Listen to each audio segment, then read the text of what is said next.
baaqayaa ummadda Soomaaliyeed muqdisho waa duntay waa laga guuray ha laga dhigo ummadda Soomaaliyeed xildhibaanada shacabka kulli waxaan ugu baaqayaa sanadka soo socda in magaalo madaxda Soomaaliya laga dhigo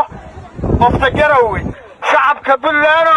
caagadahan qashinka bacda aatuurayso ilaahay baa idinku dhaarshay qof walba meel la beeqso qashinka lagu ururiyo waxa weeye daryeel deegaan waxa weeye waxaan ugu baaqayaa meel kasta waxa dhigto ilma adeerayaal bilicda iyo hanaanka iyo waxa weeye quruxda iyo sharafta ilaahayna siiyay waxaan ugu baaqayaa ummadda Soomaaliyeed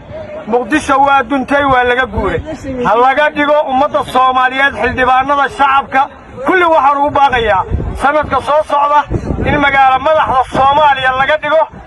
qofta Garowe haddii ilaahay yiraahdo way u qalantaa dhammaan eega bilicdeeda eega dhismaheeda eega nabadeeda eega waxa weeye amnigeeda eega wax ilaahay loogu shukriyo naqa weeye alxamdulilaahi rabbil caalamiin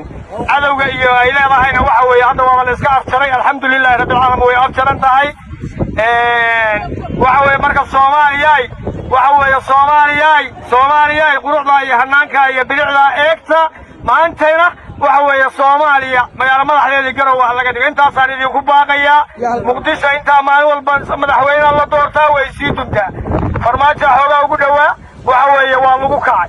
Soomaaliya waxaan ugu baaqayaa magaalo madaxda Soomaaliya in Garowe laga dhigo Soomaaliya intaasaan ugu baaqayaa dhammaan shacabkaan ugu baaqayaa in la rarayaa ma jiro in la waxa weeye dhulka laga kicinayaa ma jiro waad ogtihiin oo waxa weeye barakacayaashii ka soo kacay muqdisho iyo baydhabo iyo meel kasta Itoobiya kulli way ku nool yihiin oo waa loo wada dhisay waxaan uga mahadcelinayaa madaxda Buntland gaar ahaan maamulka waxa weeye gaar ahaan maayarkaan u sii mahadcelinayaa waxa weeye ummadda midda kale waxaan ka rabaa shacabka Buntland caagadahan qashinka bacda aatuurayso ilaahay baa idinku dhaarshay qof walba meel la beeqso qashinka lagu ururiyo waxa weeye daryeel deegaan waxa weeye waxaan ugu baaqayaa meel kasta waxa dhigto ilma adeerayaal bilicda iyo hanaanka iyo waxa weeye quruxda iyo sharafta ilaahayna siiyay aan kor sii qaadna shacabow caagadaha meel ku gura